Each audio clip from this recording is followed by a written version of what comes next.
All right, we'll go ahead and get started. Call this meeting of the Assembly's Enterprise and Utility Oversight Committee to order. It's just after 11 o'clock on March 21st, and we'll start with introductions, starting with Mr. Voland. Daniel Voland. Cameron Perez-Verdia. Karen Bronga. Scott Meyer. Zach Johnson. Meg Zalatel. We have Legislative Council. It looks like Assembly Council might be joining us. And then we'll have our guests introduce themselves as they come up on the agenda. On the phone, Mr. Rivera. Here. Mr. Solt.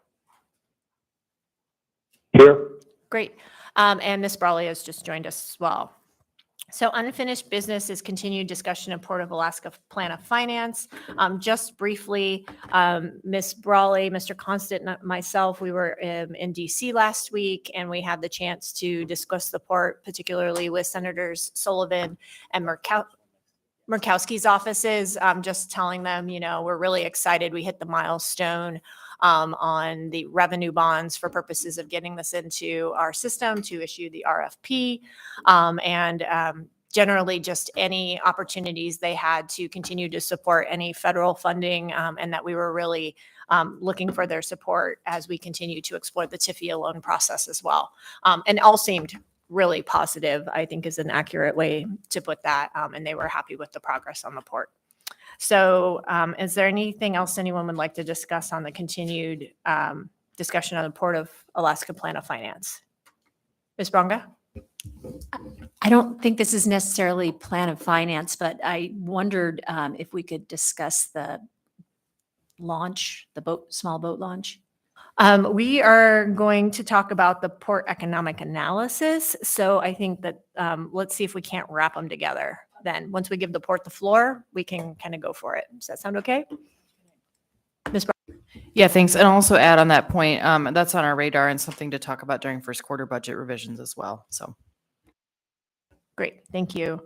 Yes, this is where the intersection of an enterprise and utility and the budget meet. All right, with that, I'm going to turn it over to Ms. Toth for the Solid Waste Services update. Thanks.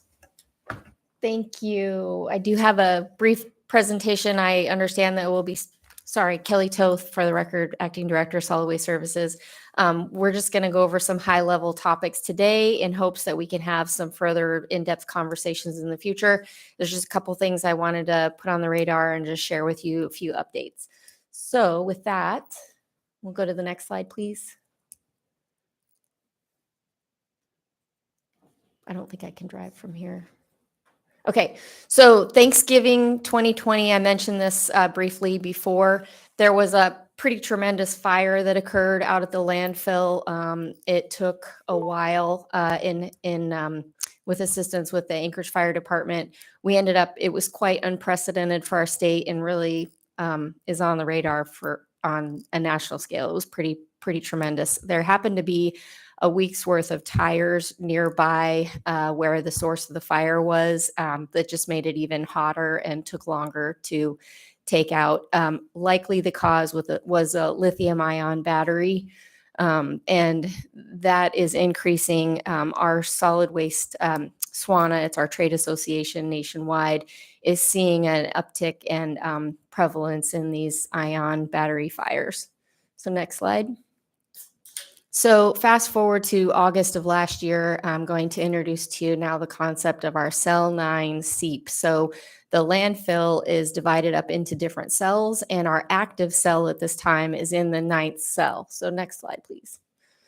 So August 17th of this last year, we observed liquid coming out of the cell 9 in a place that it shouldn't have. And so we immediately called DEC, mobilized our tanker trucks. We began sampling.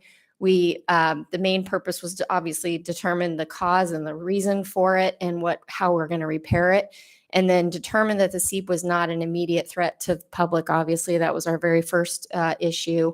And then sampling confirmed that it was in fact leachate, and that our downstream test wells showed that so far there's not been any indication of infiltration. Just so you know, on a side note, how the landfill works, we have upwell gradient wells and downstream gradient wells. And so we go around as part of our permit and we test those wells quarterly and to make sure that we obviously don't have a leachate issue into the groundwater. So next slide, please.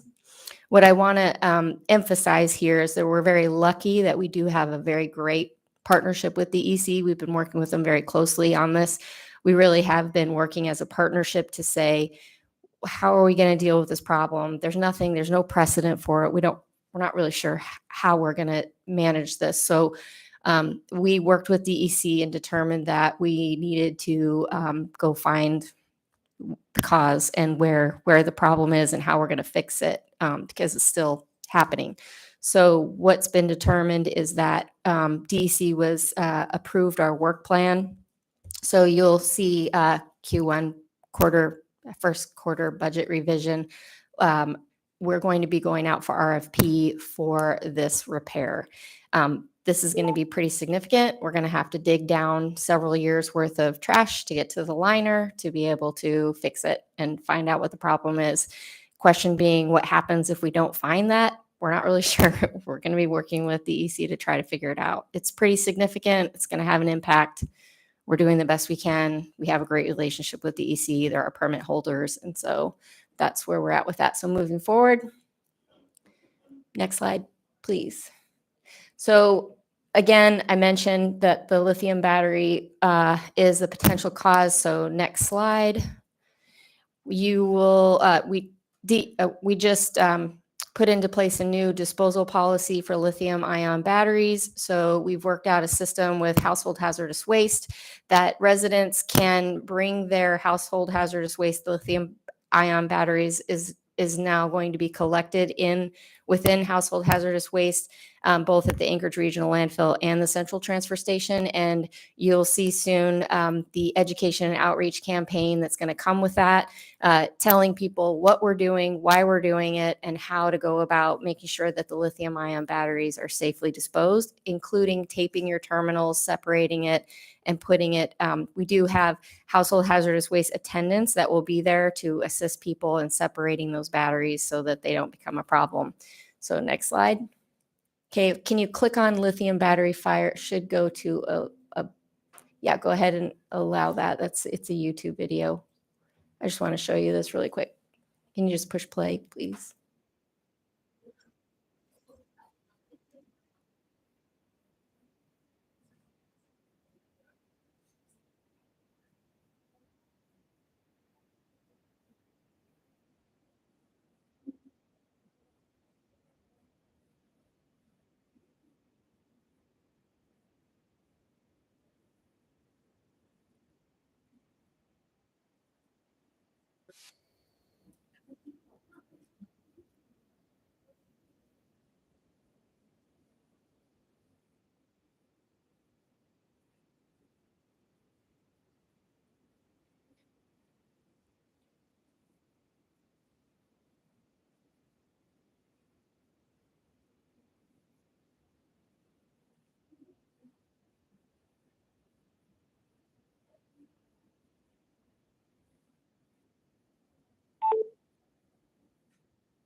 Okay, so I'm going to go ahead and pause here just for the sake of time. You get the idea. It's not that lithium ion batteries are terrible, because they're not. It's just that we happen to be the end of life place that we end up dealing with these things, and we've seen them spontaneously combust and cause potential harm for our workers. So that's the reason for the policy.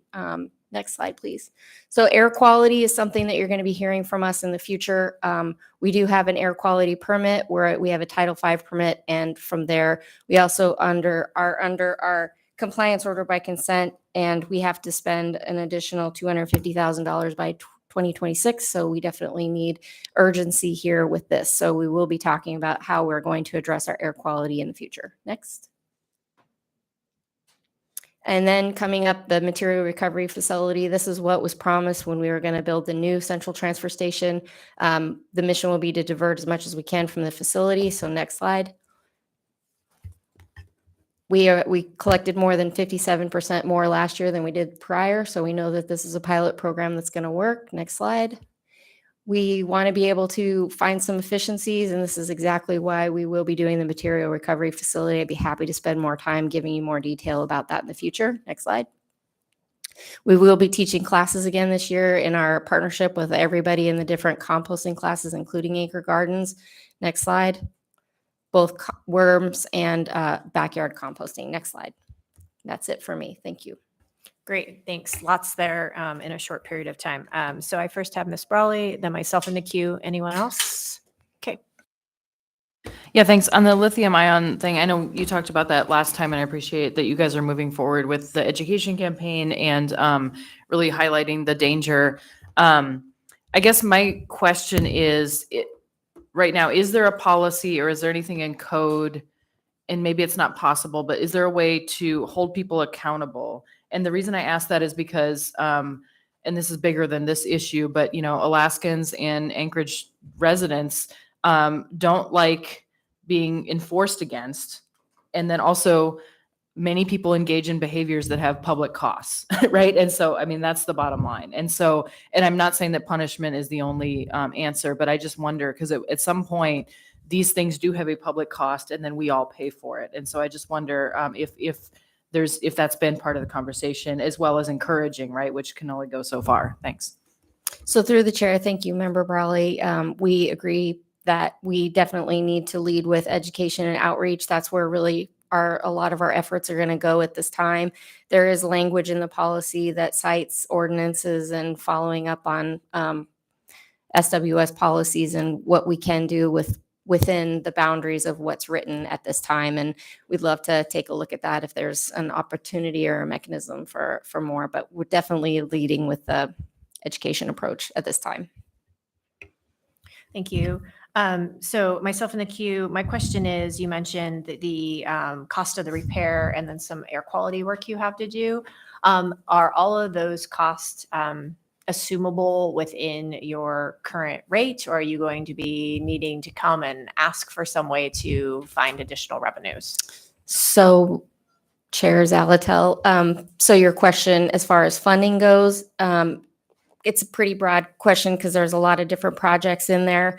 For example, the Cell 9 SEEP, though, I think our proposal is going to be funding it through our short-term borrowing program. And that's underneath the authority that we already have, but that's probably where we're going to go with that.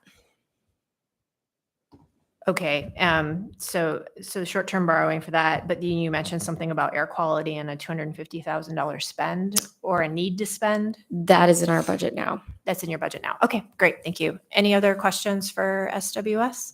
All right, I think we will look to have a further conversation about the Waste Reclamation Center. Maybe we could do that at the start of summer, right? Get everyone excited to maybe participate and be a part of the gardening. So, all right, thank you. Thank you. And I did remiss in saying we also wanted to have the conversation about free programs. Again, we did bring that up before, and we did want to have a further conversation about that. And then also our long-term look, you'll see soon an invitation to bid for a waste to energy study. So we're definitely have our sights on that as well. Oh, that's going to be a separate one because we already did a considerable amount of work on waste to energy. So we need to know where we've been and where we're headed. So we'll talk and we'll get you scheduled kind of for a couple of meetings. Get to see you every month. Thanks. support. You're not alone in every month needing to come and speak with us. All right. With that, we'll move on to the Port of Alaska Modernization Project Economic Analysis. And then as we have time, maybe we can briefly touch on the small boat launch. Okay, Mr. Yeager. So I'm Jim Jager. I'm Deputy Director, sitting in for Steve Rebuffo, who's in Washington, D.C. right now. And on the line, we should have our consultants from Moffett Nickel. Are they there? Yep. Yeah, we're here, Jim. And Dan, good morning, everyone. do you want to do your introductions, please? Yeah, sure. First off, thank you for inviting us here this morning to present. We're about halfway through our study and really appreciate the opportunity to present to you, give you an update of where we are and where we're going over the closing month or so. My name is Dan Solomon. I'm a senior economist with Moffett Nickel, and I lead the commercial advisory team based out of New York City. And on the phone, I'm joined by Johnny Ariano, who's a senior project manager in the commercial team, and by Sean McFarland, who's the business unit leader of our Anchorage office in Alaska. And I believe they're both on. If you gents can say hello. Yeah, this is Johnny. Happy to be here, and I'll be on the phone as well. Okay, so Jim, next slide 2, if you don't mind. So just to give you all a little bit of background about who Moffett Nickel is, we're not a household name, but we've been around a pretty long time. We were founded in 1945 in Long Beach, California, so we've been in operations just shy of 80 years. We are a consulting engineering firm that specializes in the planning and design of maritime and waterfront infrastructure, so where water meets the land. Currently, we're about 1,100 employees across 50 some of the offices in the U.S., Europe, South America. 51 miles. Someone drove on it 51 miles, so it's not full. They sold me the whole tank, but someone's driven on it. So someone on the phone needs to mute, please. Somebody's on mute. Yeah. Thank you. Please continue. No, not a problem. So, we've grown up with the maritime industry, and particularly commercial maritime. We do military work as well. That's been our expertise, but we continue to expand our services. So we're looking more and more inland as well, getting involved with road and rail transportation, inland port development, and industrial development opportunities associated with rail.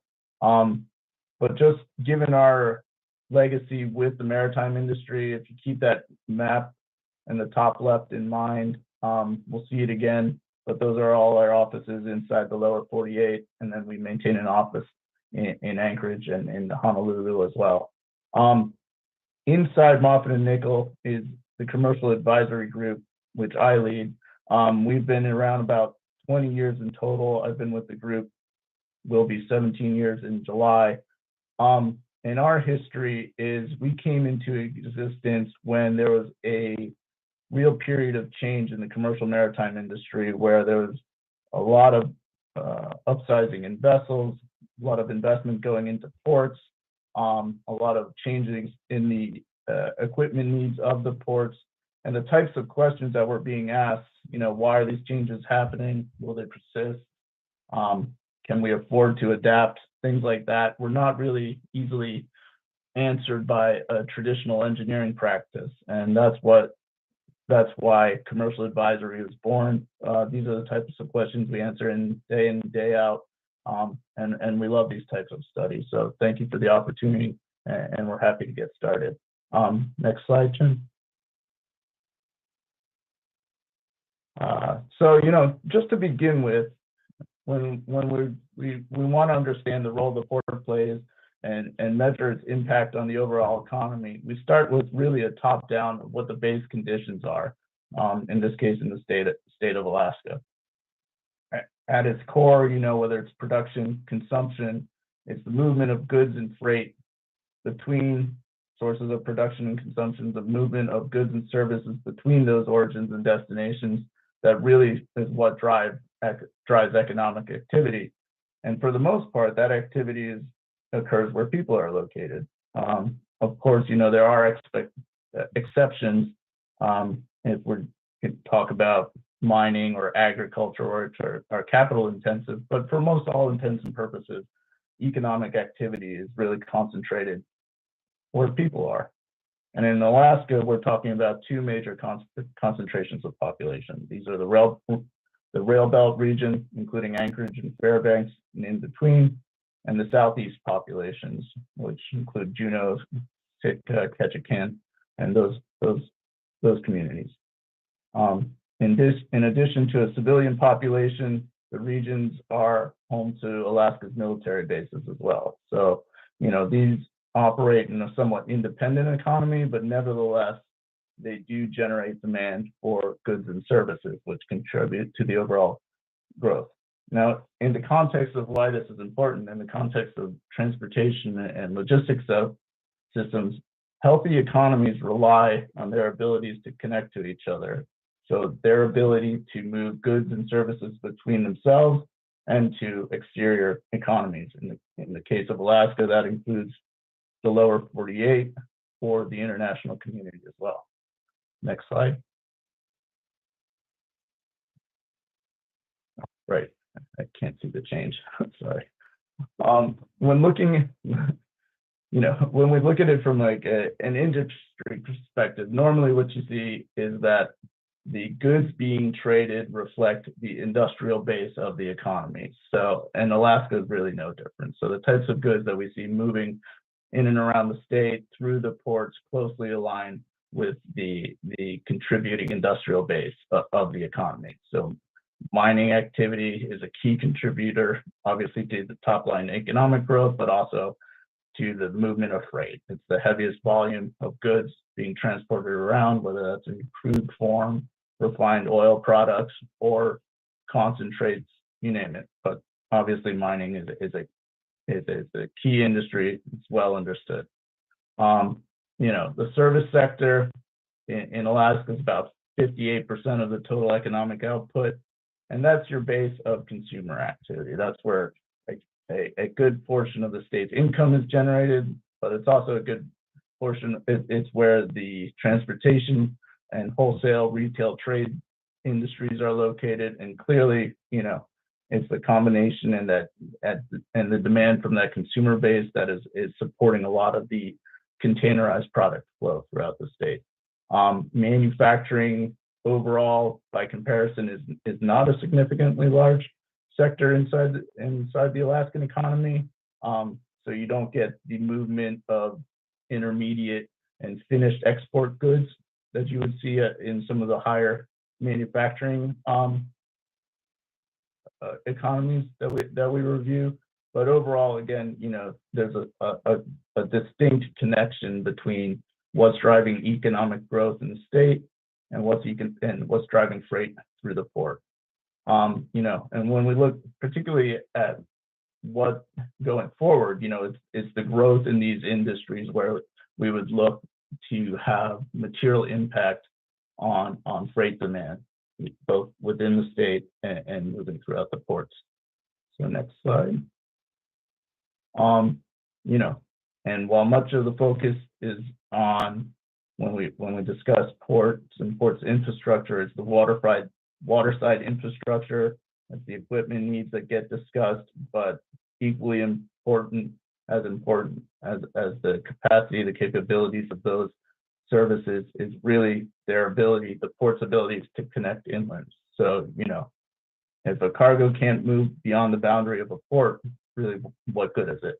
And Alaska's primary transportation corridors are moving north-south through that rail belt area between Alaska and Fairbanks, and then up north into Prudhoe Bay. These markets, these hubs serve as distribution points for the smaller, more remote areas, more sparsely populated areas of the state. And it's critical that the ports are able to connect to these central locations. I will note, the communities in the southeast, though populous, about 10-12% of the state population, there's no good connectivity between this area and the Anchorage, Fairbanks commercial centers that are really underpinning the demand and movement of freight. Next slide. So as part of our analysis, what we wanted to do was highlight, the regional ports and their ability to serve and meet demand, both from a review of their infrastructure, their available infrastructure, their available equipment, their ability to connect into these markets, and they're either by road or rail, and really identify, how the ports operate together, and if there is indeed an ability to provide reliability and resiliency to the overall market. And just based on our review, Port of Alaska, located in Anchorage, has a clear advantage in serving the local market needs of not just Anchorage, but Fairbanks as well, and from there, for additional distribution throughout the state, with the exception of the southeast region that we've talked about. Other regional ports are significantly smaller, both in terms of berth and storage area, and they just don't have great connectivity to the key markets that we've talked about. And I want to impress that, we haven't taken this, and we will not take this analysis lightly, because certainly, the ports in their own right, the others that we have covered in our work, play crucial roles in their respective communities and are certainly important to the overall economic well-being. But what we're trying to establish here is really the question of reliability and redundancy in the port system. And and we're trying to answer, can these facilities provide that backup or serve in complement to the Port of Alaska? And the short answer is they really can't, not to the degree offered by the Port of Alaska. And it's not just us saying it. So next slide, please.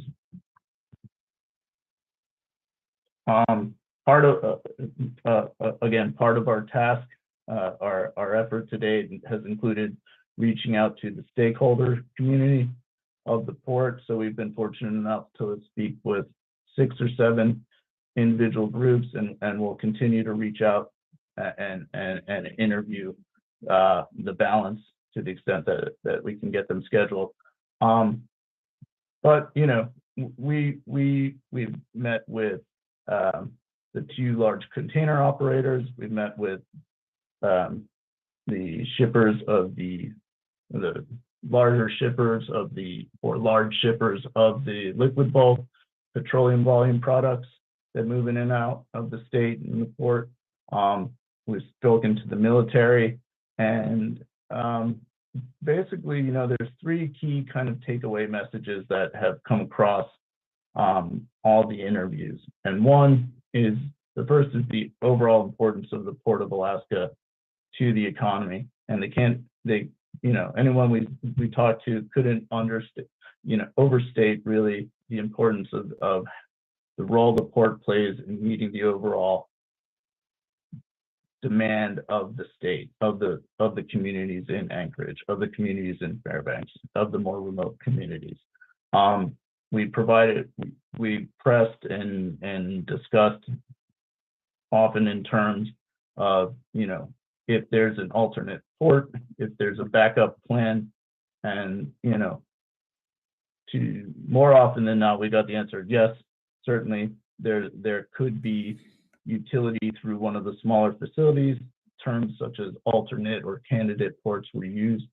But time and time again, they circle back and said, this is really where we need to be. This is the most cost efficient gateway for us to move our product and to get it to market quickly.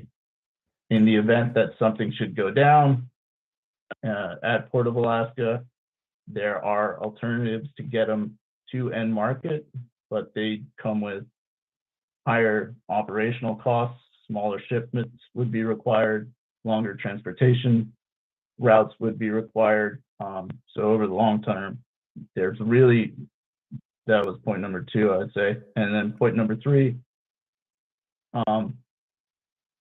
there are really no economically viable alternatives to the port.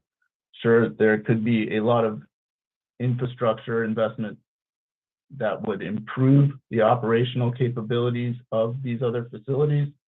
But again, that takes care of the problem inside their gate. There's issues that exist outside the gate, whether that's on the road or on the rail or on the pipeline, that would really limit their ability to for a long term, serve as an alternate gateway into the state. So we have a couple these- of questions sorry. on this slide. So I think I'm going to have you pause there and turn to questions on the slide. Mr. Solt? Thank you. I just wonder if you could expand on the volume of freight or the tonnage of freight. So these are maybe viable alternatives, but can they handle the tonnage that's coming through? And if not, what rough percentages would they be able to handle of the dry goods and liquid goods? Thank you. Sure. We haven't answered it down to the tonnage by commodity, but one client, anywhere between 20 to 30% of operational tonnage could be covered by, over a short-term need. So to the extent that container volumes on a weekly basis come in about 2,000 lifts per week, you may end up being able to accommodate anywhere from, 500, maybe 500 lifts. But you run into challenges both within the storage and the transfer out of the goods. So, can you get a workforce down there to move everything? On the dry bulk side, there's no dedicated handling equipment that would be able to replicate what would be needed at Port of Alaska. So you'd be reliant on ship's gear to move product on and off vessels onto docks to be taken away. But that's something we could quantify going forward. Thank you. So I had a question as well. I appreciate the stakeholders you've interviewed, but have you interviewed anything beyond the actual port users, right? So the port, particularly for cargo at the Port of Alaska, Matson and Tote, right?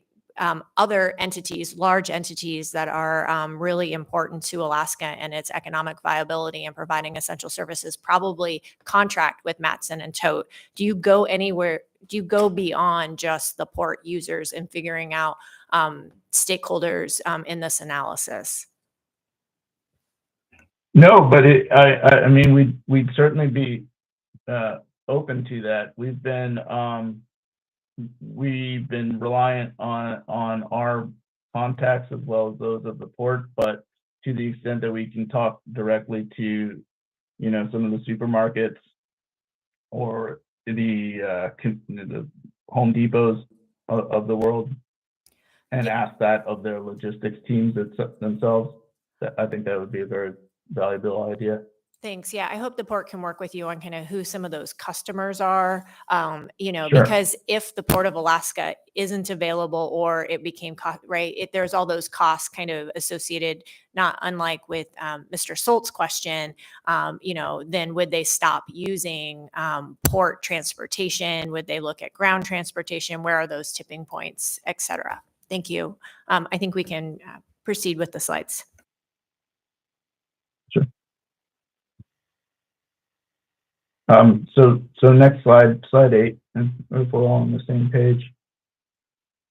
And I think going forward, we part of this early task was to develop a sense of forward-looking volumes through the port, and based on forward-looking economic conditions. And I think what we've presented here is essentially a very moderate, conservative, flat outlook for volume through the growth through the port.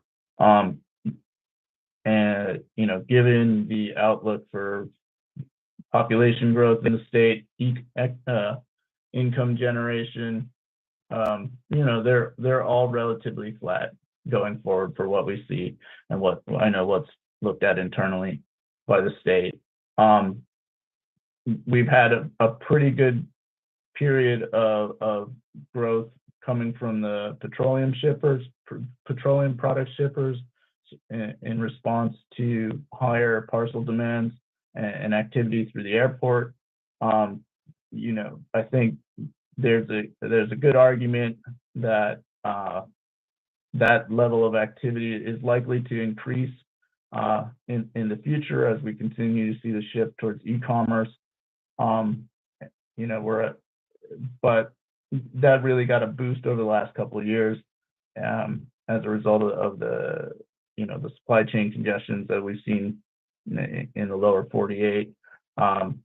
So expect some moderation in that trend, but overall, we have a pretty conservative outlook of about 1.3% for total volume growth for the port over the next 20 years. Thank you. We have a question And on I this think, slide. sure.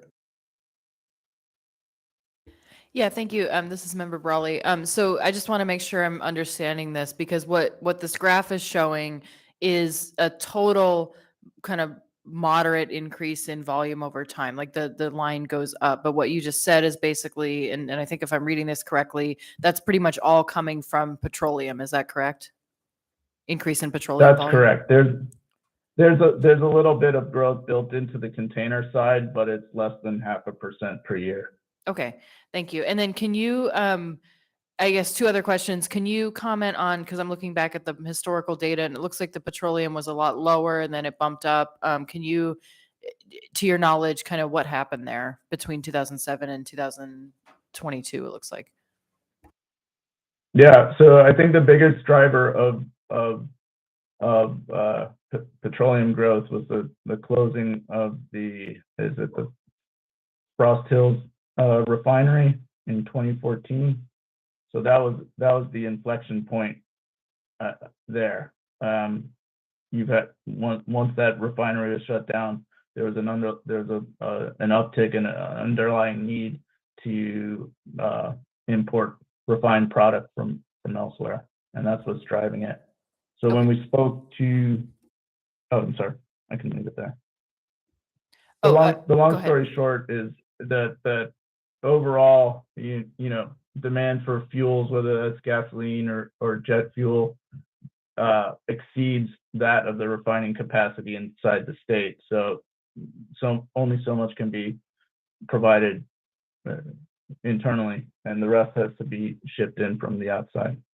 Okay, then as I understand it, I think that hopefully you would document in that report as well, because I think if what you're talking about is basically the, I guess, substitution, right, or the shifting of market to our port. And then I know that because we're already the largest, kind of consumer goods / container traffic, so there isn't another port where a lot of that would come in, unless for some reason, I guess, Southeast started using us, which doesn't make sense. So that's just an ask in the report. And then also just a quick question, sorry. How does this compare to kind of other ports? I know we're a very isolated market, but I'm just wondering, from your knowledge of other kind of global ports, are there other ones that are seeing big increase in container traffic, or is this kind of a trend across the board that the system just is what it is in terms of volume?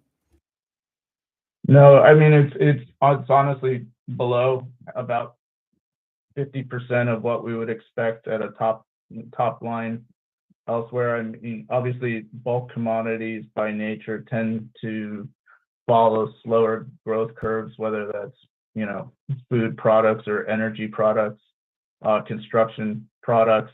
It's really when you start talking about 3, 4, 5% average growth rates going forward, most of the conversation is focused on container trade, and that's again, we use the term substitution, which is a good one. So as there is increased containerization of some traditional break bulk goods, that's obviously leading growth. And for for the lower 48 as a whole, we would forecast our forecast for container trade is anywhere from 3 to 3.5% going forward over the next 10 years.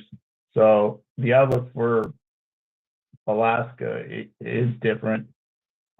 It's lower, and I think it reflects the economic realities of your population growth outlook as well as their ability to consume. Thank you. I actually have a question for the Port of Alaska then. Based on these, the 1.3 and the 3% projections, 10 years, I believe it was 20 years, does that likely drive more dockings by our folks, right? Or does that, do you think that will drive more operators wanting to come and use our port? I mean, it's kind of just gets to the crux of why we're asking for this analysis. Chair, I believe that we're anticipating for inbound cargo, the number of dockings will probably stay flat. As we're moving forward and ships are replaced, the capacity of some of the ships that are visiting us now will be able to carry the extra cargo. In terms of overall capacity for the dock, we typically operate somewhere in the 30 to 35% of our docking capacity. If you talk to most port industry experts and ask, when should I expand my dock? They'll tell you when you hit 70, 75% capacity, that's when you start looking at expanding your facility.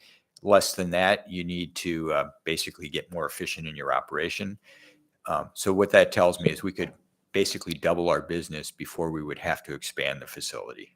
Okay, thank you. I appreciate that. Yeah. I wanted, if I could chime in.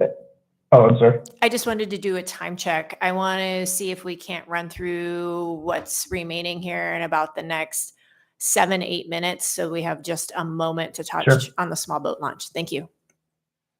Yeah, sure. Well, let's hit the crux of the matter head on. Part of the slide outlook that I want to reiterate is that, you're not building to accommodate growth here. You're building to accommodate change. And growth by any means is not a certainty, but, change is an absolute. And if I can just go to the next slide and discuss that. And part of that change is a result of what's known as cascading. And I don't know how familiar you all are with the term, but essentially, you have terminal operator, or sorry, shipping carriers that operate shipping routes around the world. They maintain a fleet of vessels, and as those vessels begin to age, they need to be replaced. And the trends, well-established trends, are that older, smaller vessels are cascaded down to the slower, smaller trade routes. And in the case of Matson, that's exactly what they're doing. So it's published. They've come out and say we're ordering 3 new ships that are 36,000 TEU. So a TEU is the size of a container. We're going to take those 3 new vessels and stick them on our route between China and Hawaii. What they're going to do with the existing vessels that are between 2,600 and 2,200 TEU vessels that are currently operating on those routes, those are going to get bumped down to the Tacoma, Alaska route. So you get a cascading of vessels from a carrier, from some route around the world and down to yours. What they're doing is the size of those ships aren't any much longer than what's calling today, but they are wider, and that's an operational challenge for the port. Tote is a different scenario altogether. We know Tote hasn't come out and said anything officially. Their vessels will reach their lifetime in the next 10, 15 years. And, what comes after that, we can't say for certain, but in all likelihood, it's going to be something different. And one example I wanted to include that supports this and kind of confirms, again, what you see in the industry is Crowley. So Crowley's, it's not a picture of Crowley on the vessel on the slide, and it's not to hide it or mask it as a tote vessel. But what Crowley did in Puerto Rico recently in 2017, 2018 is they had these purpose-built 3-tier barges that they used since the 1970s to conduct trade between Jacksonville and Puerto Rico. There was 4 of them, I believe, and they replaced them in 2017, 2018 with Conroe vessels. So much larger, but dedicated lift on, lift off, roll on, roll off vessels. So a completely different operation was needed. And I'm sure back in the 70s, when they built these barges, no one envisioned they would be running LNG Conroe vessels. So I think the point being, again, is, and in truth, the Puerto Rican trade, the level of activity really hasn't changed all that much either. So it's one of those slow growth trade lanes where, it's steady year after year, more or less what the volume's going to be. It's just that the carriers have adapted, they've taken steps to improve their efficiencies, improve their reliability, and that's what we'll likely see going forward as well. So again, we're not building for the growth, we're building for the change. Okay, a in couple this of case. questions And on that certainly from the Yeah. room. Mr. Solt? I'll wait to the small boat ramp. Okay, so I just wanted to Okay. highlight though on the slide, right? So I'm hearing you're saying tote is potentially likely to change its type of vessel, but the current life or design life still on the tote ro-ro vessels is 15 to 20 more years. Am I reading that correctly? Yes. Okay, thank you. Keep going. Okay. The next slide, I think in the interest of time, we could probably skip, but I think the importance that I wanted to reiterate is that, ports of all shapes and sizes exist. They either serve for single functions or multi-functions, but they work collectively as an ecosystem, and that's to support the entire economy. And if you go to the next slide, slide 11, it's a bit small to see, but when I said, remember the Moffett Nickel office map, look at this map as well. This is the top 50 ports in the country by weight, just pure volume. So in the country, and you notice there are numerous dots that surround the lower 48 and even some on the interior, on the inland waterways. But that means there is inherent redundancy, there's inherent resiliency built into that ecosystem that allows, the overall economy to adapt in the face of slow-moving change or shock events. So when you scroll your eyes up to Anchorage in Alaska, Anchorage doesn't even make the top 50 ports from a volume standpoint. Valdez does, but the point being is you don't have any other dots. There's no ecosystem up here to support the demand of the economy. All of it is concentrated in that single dot. So, again, not to discount the role or the functionality, but the importance of the other facilities on their local communities from a functional standpoint and the resiliency of the system. It all rests on the Port of Alaska. Thank you. You And when have we a get group here that tend to agree with that statement wholeheartedly. There is a question on the slide, Okay. Anna. Yeah, One, I just want to point out, I think we agree there is a risk of having one dock. And of course, we know that dock that we have is in bad shape, right? So I don't think there's any disagreement there. I just want to note that what we passed last summer was basically some basic parameters of design for that second dock, which assumes a contiguous dock face. And then really the question is if and when we build it to the exact same standard as Terminal 1. So I think it's not so much that anybody is discussing just having one dock terminal. It's really, do we justify the economic cost over time? And at what point do we do that? What threshold would we consider that? And so that's really the question that's before us. And I know we talked about that on the phone last week. My other question though is, I know you mentioned the military, because I know there's this argument, which is a valid one, that this is a strategic military port. Is there any precedent for the military basically putting in the investment so that there is that redundancy on their side? Because that is something, we're talking about otherwise asking basically the ratepayers and potentially the state if they put in more money, which is really hard to do, and potentially federal grants, which is also really hard to do. So we're looking at how we pay for this. That's really the crux of the question. Yeah.